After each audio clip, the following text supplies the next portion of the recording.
Hey, Beck Sapien, the greatest podcaster lived and that ever will be, because I care.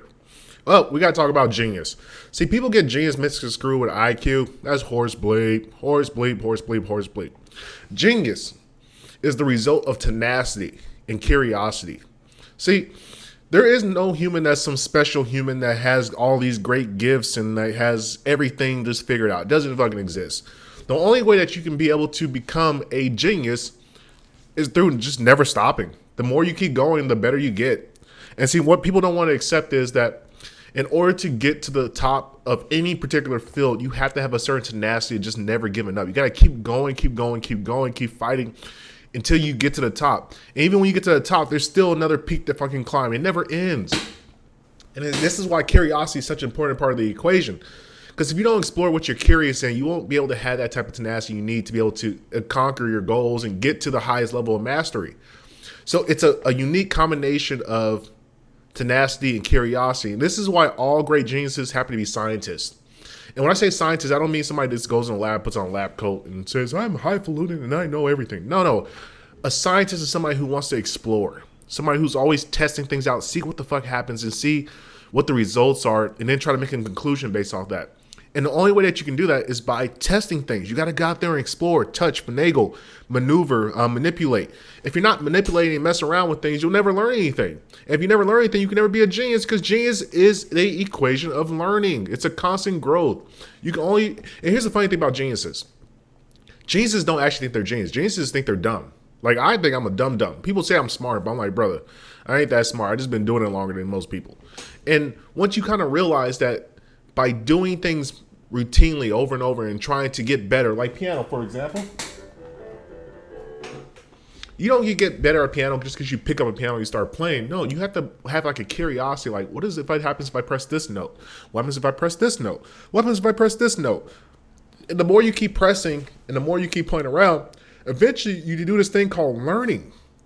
And see, that's why young kids are so quick to pick up things, because they're explorative. They're always trying to manipulate and just play around with things, see how the world works. And that's what you have to start to spark in your mind. You have to spark this curiosity. Find that thing that you love to do and keep fucking doing it over and over and over and over and over. You got to almost become obsessive with it. And then some people might say, well, you need to be even balanced. Well, guess what? That person's never going to be a genius. Listen, all the great geniuses, like they said, the great line, genius, there's a fine line between insanity and genius, and you have to lose yourself in the passion, whatever you fucking really like. Because if you don't, then you'll never get to the highest point. And like, you look at fighters, guys who love fighting. Conor McGregor says, I lost my mind to the game. I'm like, Van Gogh, I don't know anything else. I don't want to know anything else. I eat, sleep, and breathe it. This is all I care about. And that's how you get to that level, because you have to become so singularly focused. You got to remove all distractions in your mind to get to the point where it's like, I care about this. This is what is like, it moves me. This makes me want to become something, because I can't take my mind off it. And Einstein had a very interesting thing where he was sitting in his lab and just had thoughts experiments. He would just think, like, wow, time and space, these things are relative. I wonder what would happen if I did this and then that. And you have to become almost just obsessive. And it sounds so crazy and insane. And most people are going to think you're crazy and insane. And you're not going to really be appreciated till like towards the end of your life, once everybody finds and catches up to your work and you start to actually be proven correct. Because here's the thing about humanity. Most humans are stupid. Most humans are like painfully stupid. Like almost to the point like it hurts my fucking soul.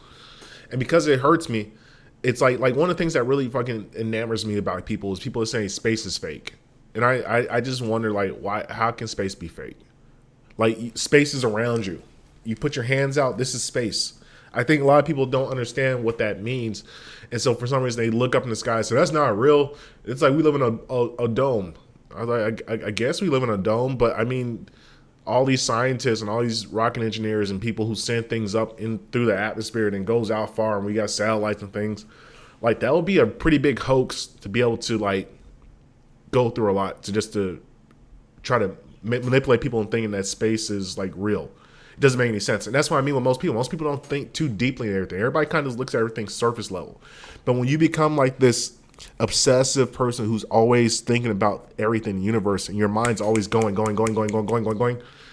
it's like you can't comprehend most people. And that's what's going to happen to you, sadly, is that you're going to kind of become alienated Like the big truth about life is like if you are actually a deep thinker and you care and you like to really explore things, you're not gonna be accepted by most people. Most people will find you fucking confusing. They won't understand. They'll think you're crazy, and that's okay.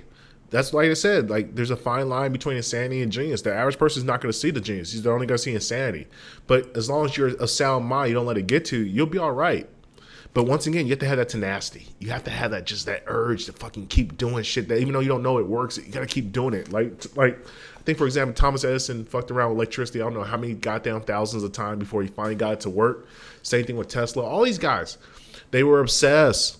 So find that thing you want to be obsessed about and create your inner genius. Because we all got genius in front of us. We all got things that we're just preoccupied that we care about so much. It's up to you to fucking go out there and explore, keep testing, manipulate, get some data, redo it again over and over and over again until like you figure out your body of work that you want to master. And once you figure that out, you kind of die probably after that. But at the end of the day, people will appreciate the work that you left. And that's all you can care about as a man is the body of work that you're going to leave behind for everybody else. So appreciate you listening. Get out there and learn how to be a genius. Remember, tenacity and curiosity is your secret to become a genius.